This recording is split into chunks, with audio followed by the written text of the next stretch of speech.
In order to understand the beat thing hardware, you really have to understand the individual sections. So I'm gonna just go over it right quick, and I'm gonna tell you where everything is, and I'm gonna talk a little bit about every section. First of all, there's the modes section. And you'll notice the mode section right here is the top left-hand corner, and you'll see all your modes can be quickly accessed, all but one. Your song, your pattern, your kit, your instrument mode can all be accessed from here. Right next to it and right in the middle of the machine is this big conspicuous window. This is the audition edit window. And at the bottom of the audition edit window, you'll see basically 4 little keys called soft keys. Every time you change and go into a different mode, you'll notice that the soft keys will change. Basically what you see above the soft keys tells you what that soft keys function is in that mode. So pay attention to that because it will always be doing different things depending on what you're actually doing. In the upper right hand corner, you'll see 5 effects. Basically, this is the effects mode. You got a freak effect, delay effect, verb effect, bang effect, and blang effect. Just as a quick overview, freak is your crazy effects. You know what I'm saying? You're gonna have distortion and wah and modulation, flange, chop and screw, that kind of stuff. Everything freaky is going to be a freak effect, hence the name freak effects. Delay is just a basic tap delay. You know what I'm saying? It's a spatial delay. Verb is a reverb. Bang is compression and limiting. And blang is actually a visual effect. So you hit the blang button and you get full illumination. Hit it again. You get no illumination. Hit it again. You get just the grill and whatever button is selected. Hit it again. You get medium illumination. This is basically to help you save your battery life. If you want it to be brighter, then of course, you know, you can use all the power you want when you got it plugged up to the wall. But if you're gonna hit the street, then you might want to watch your illumination. Of course, the less illumination you use, the more battery life you're gonna get out of it.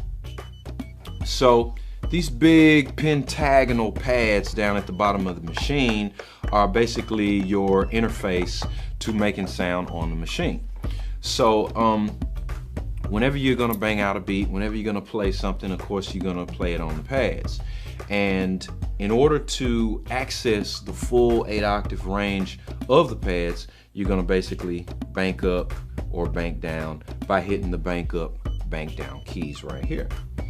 If you look at the middle of the machine, a little bit over to the left, just above the pads, you'll see 6 little keys that basically are your transport section. These are basic symbols that you should recognize. This is a return to 0, takes you all the way back to the top. This is to go back 1 bar. This one will take you forward 1 bar. There's your record, there's your stop, and there's your play button. This is how you play your patterns. Play, stop, and record with your patterns, and basically move around the song and move around your patterns. Look in the middle of the machine and you're gonna see 9 buttons that basically allow you to access your tracks.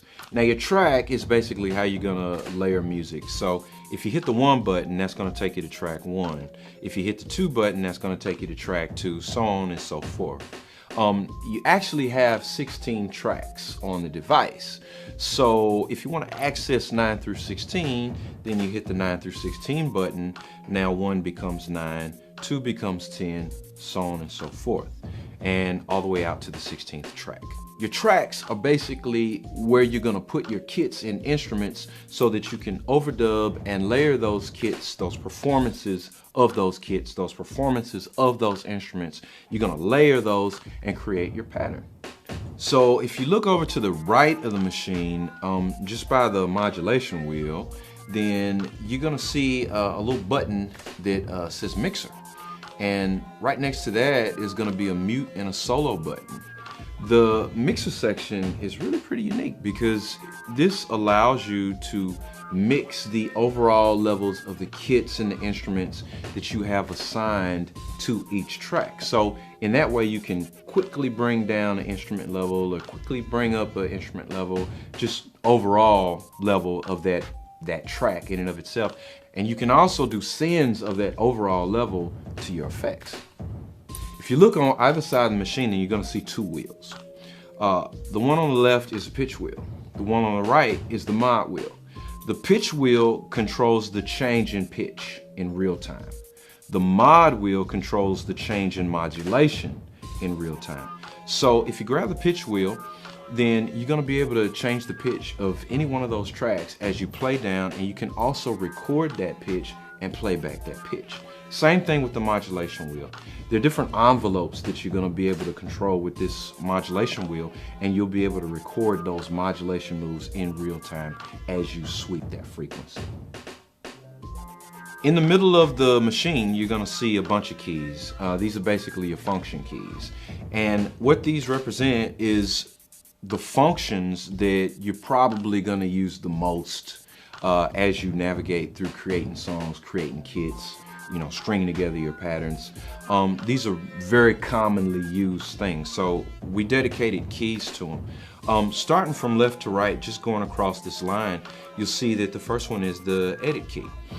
Anytime that you want to edit anything that you're looking at, whether it's a pattern or a kit or a song or an effect, you're gonna hit the edit key and it'll get you into the edit mode. If you look at the soft keys when you're in audition mode, you usually see a little edit above the soft key as well. So moving along, the next key is gonna be your save key. Whenever you wanna save something, save a pattern, save a kit, whatever it is you wanna save, the save is just a quick way to get in and save everything. And of course, Beatthing is a computer, and like with any other computer, you have to remember to save often. So that's a good key to get familiar with and to spend some time with. Next key is gonna be your exit key. Anytime you're in an edit mode or in some kind of mode that you don't wanna be in, then a quick way to back up is to just hit that exit key. If you jumped into, say, pattern mode, and then you went into pattern edit, and you want to just back up, just hit the exit key. That backs you right up out of that mode. Undo is basically like any other undo that you would see on any other application. Gives you one level of undo. So if you're recording and you take a pass and you want to just undo the last thing you did, just hit the undo key. It'll back you up one level and you can start all over and try to get it right. Next function is the insert copy key. Whenever you want to insert or copy something, you hit that and follow the dialog. It walks you through the insert copy process. Next key is the delete key. Whenever you want to delete a sample or delete a kit or delete a track, basically get rid of something, then you hit the delete key and you'll be prompted whether you want to delete or not, and you just tell it yes or no. Sometimes you may hit it by mistake. Don't worry, it's gonna ask you, are you sure you really want to do this? You can say yes or no by hitting one of the soft keys. Next function is gonna be the export function. So if you hit the export key, that's gonna take you to the export screen. You got two ways to export. Basically, you can export a live mix, so you can change and mix things in real time. Live on is gonna be the default. Or you can export straight to file. You'll do that by just selecting live and turning live off. When you turn live off, then it just goes right to the file, and you can solo or mute files to get different takes, to isolate different tracks or different elements that you want on their own track, and they're all sample accurate and they're all gonna be lined up. You just pull them over into your DAW and boom, there they are. Next function is the system function. If you want to access this function, you just hit the system key. And the cool thing about the system function is it doesn't pull you out of other functions. So system is where you're going to find things like your buffer size, your pad sensitivity, your MIDI status, MIDI messages, where your MIDI root note needs to change, basically all kinds of global system things. There's a USB mode, and there's also some about information on the system side. This is basically where you want to go to perform your general functions. Next function is your volume function. So you access that by hitting your volume button. This is another function that doesn't pull you out of the last function. You just basically do what you need to do, and you either hit the exit soft key or the exit button. You come back out of it in your last function. So volumes, basically you got a lot of independent volumes that you can control in the beat thing. You can control your main output volume here. You can control your headphone volume. Of course, there's 2 headphones, so you got separate control of each headphone in the volume screen. And you've also got a line level input volume that you can control from this screen.